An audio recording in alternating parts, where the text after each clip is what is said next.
Hello बच्चों, आज हम बात करेंगे टोटल इंटरनल रिफ्लेक्शन की। टोटल इंटरनल रिफ्लेक्शन एक फिनोमेना होता है जिसमें जब कोई लाइट रे डेंसर मीडियम से रेयर मीडियम की तरफ जाती है और इंटरफेस से टकराकर वापस डेंसर मीडियम में आ जाती है, तो ये फिनोमेना कहलाता है टोटल इंटरनल रिफ्लेक्शन। ये बोर्ड के पॉइंट ऑफ व्यू से बहुत इंपॉर्टेंट है, इसलिए आप इसको बहुत अच्छे से समझेंगे। कुछ कॉन्सेप्चुअल क्वेश्चंस भी इस पर आते हैं। मैं इसके 2 लेक्चर शूट करूंगा। एक में मैं आपको इसका कॉन्सेप्ट बताऊंगा और दूसरे में इस पर बेस्ड जो क्वेश्चन है उनको एक्सप्लेन करूंगा। तो डियर स्टूडेंट, ये एक डेंसर मीडियम है जिसको मैं बना रहा हूँ। मान लेते हैं थोड़ी देर के लिए ये जो है वाटर है। तो ऐसी स्थिति में आपने देखा होगा कि जब लाइट रे डेंसर से रेयर में जाती है तो नॉर्मल से दूर बेंड कर जाती है। ये इंटरफेस है, दिस इज द इंटरफेस जो 2 मीडियम को अलग कर रही है।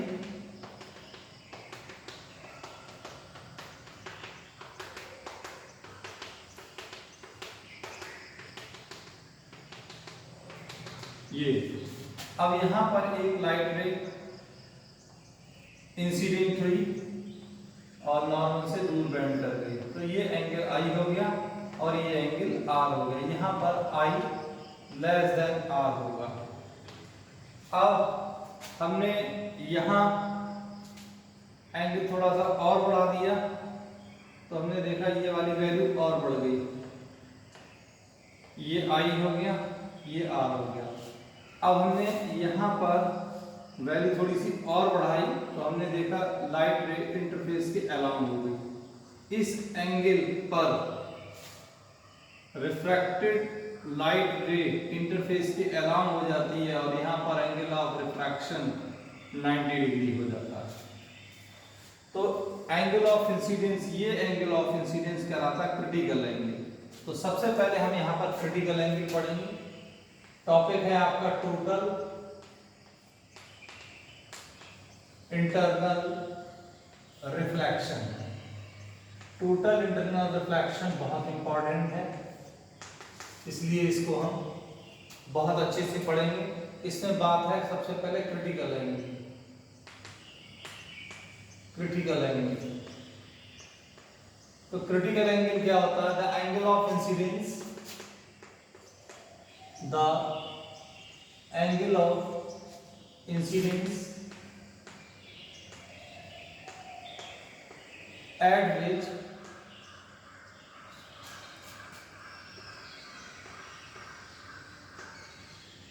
angle of refraction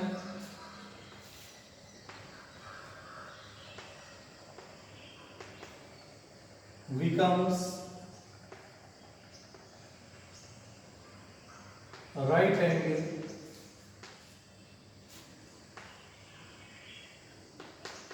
is called critical angle.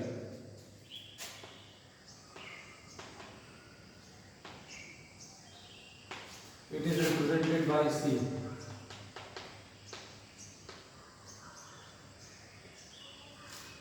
by C.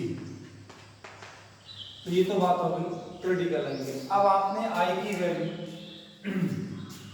Angle of incidence की वैल्यू आपने C से क्रिटिकल एंगल से ज्यादा कर दी तो क्या होगा? उसी मीडियम के लिए आप चाहे इसको थोड़ा सा और आगे एक्सटेंड कर सकते हैं। इसी मीडियम के लिए हम बात कर रहे हैं यहाँ। अब आपने यहाँ जो एंगल ऑफ इंसिडेंस था उससे वैल्यू और ज्यादा बढ़ा दी,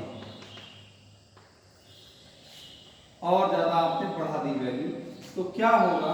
ये लाइट जो यहाँ इंसिडेंट हुई है ये इसी मीडियम में वापस लौट जाएगी और यहाँ पर ये वाला एंगल आई और एंगल ऑफ रिफ्लेक्शन दोनों आपस में बराबर होंगे। यही फिनोमेना कहलाता है टोटल इंटरनल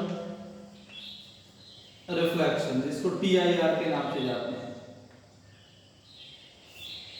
रिफ्लेक्शन, यहाँ पर जितनी भी लाइट रे होगी वो इस मीडियम से इस मीडियम को क्रॉस नहीं कर पाएगी, बल्कि इसी मीडियम में वापस लौट जाएगी। और ये तब होगा जब यहाँ एंगल ऑफ इंसिडेंस की वैल्यू क्रिटिकल एंगल से ज्यादा होगी। तो यहाँ कंडीशंस क्या है, कुछ एक कंडीशन है पूछी जाती है बोर्ड में, condition for total internal refraction. तो सबसे पहली फर्स्ट कंडीशन है लाइट should be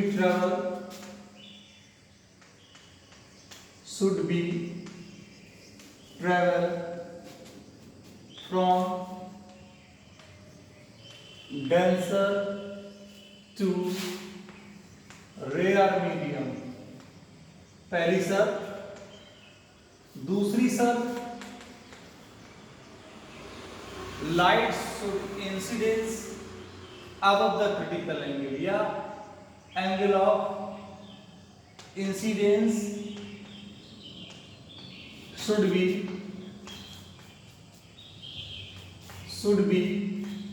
greater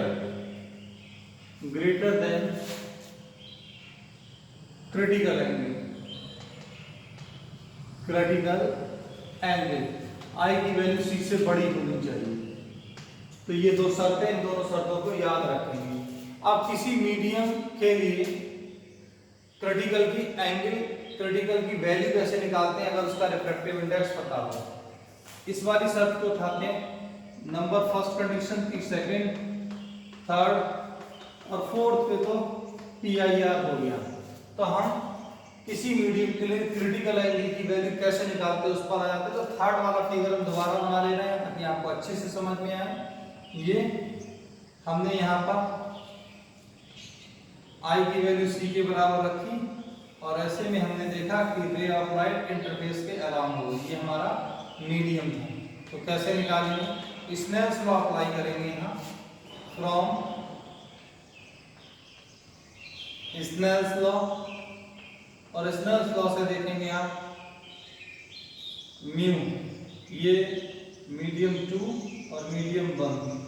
तो मीडियम 1 के रेस्पेक्ट में 2 का आएगा, 1 का 2 के रेस्पेक्ट में साइन सी अपॉन साइन, ये एंगल 90 डिग्री होगा, साइन 90, जिसको प्रिंसिपल ऑफ रिवर्सिबिलिटी से 1 म्यू 2 लिख सकते हैं, कितना, साइन 90 अपॉन साइन सी।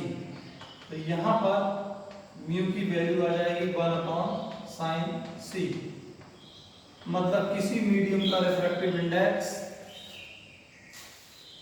उसके क्रिटिकल एंगल के साइन के इनवर्सली प्रोपोर्शनल होता है या इनवर्स के बराबर होता है। ठीक है, आप यहां से साइन सी की वैल्यू भी निकाल सकते हैं, sine C equals to 1 over mu. ठीक है, तो साइन ऑफ क्रिटिकल एंगल किसके बराबर होगा, रेसिप्रोकल ऑफ रिफ्रैक्टिव इंडेक्स के बराबर होगा। तो ये बात होगी किसकी, क्रिटिकल एंगल की।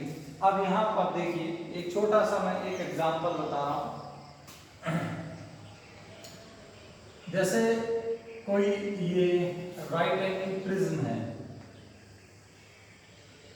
राइट एंगल प्रिज्म है, इसके लिए near about 40 to 43 critical angle होता है इस राइट एंगल प्रिज्म के लिए।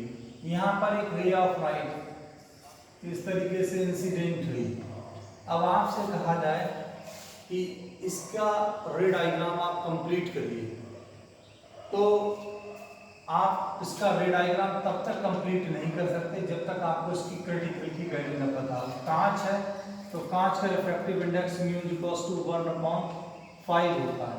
तो sine C is equals to 1/1.5 आप वैल्यू प्लेस करेंगे और सी की वैल्यू यहाँ साइन इनवर्स 1 या 10/15 से कैलकुलेट कर लेंगे, जो कि नियर अबाउट 40 to 43 के आसपास आएगी। अब जब रे यहाँ पर इंसिडेंट होगी तो हमने यहाँ ये नॉर्मल ड्रॉ किया, तो हमने देखा ये वाला एंगल 45 डिग्री है, तो यहाँ पर 45 देखा जाए ग्रेटर है 43 से, तो ये क्या होगा, ये इसको पार नहीं कर पाएगी, ये इसको पार नहीं कर पाएगी, जबकि इतने ही एंगल पर ये बैंड कर जाएगी।